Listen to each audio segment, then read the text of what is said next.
Proverbs chapter 25. These also are proverbs of Solomon, which the men of Hezekiah, king of Judah, copied out.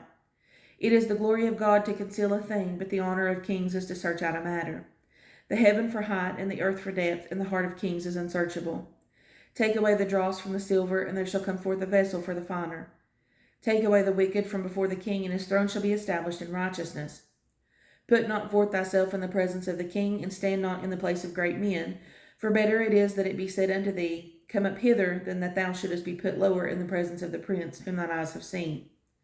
Go not forth hastily to strive, lest thou know not what to do in the end thereof, when thy neighbor hath put thee to shame. Debate thy cause with thy neighbor himself, and discover not a secret to another, lest he that heareth it put thee to shame, and thine infamy turn not away. A word fitly spoken is like apples of gold in pictures of silver. As an earring of gold and an ornament of fine gold, so is a wise reprover upon an obedient ear. As the cold of snow in the time of harvest, so is a faithful messenger to them that send him, for he refresheth the soul of his masters. Whoso boasteth himself of a false gift is like clouds and wind without rain. By long forbearing is a prince persuaded, and a soft tongue breaketh the bone. Hast thou found honey? Eat so much as is sufficient for thee, lest thou be filled therewith, and vomit it. Withdraw thy foot from thy neighbor's house, lest he be weary of thee, and so hate thee. A man that beareth false witness against his neighbor is a maul, and a sword, and a sharp arrow.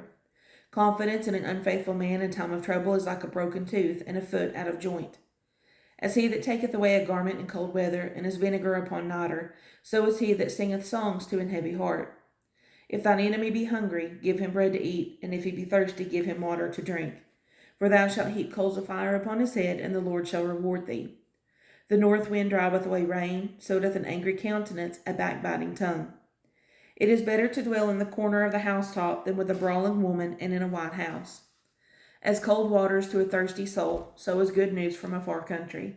A righteous man falling down before the wicked is as a troubled fountain and a corrupt spring.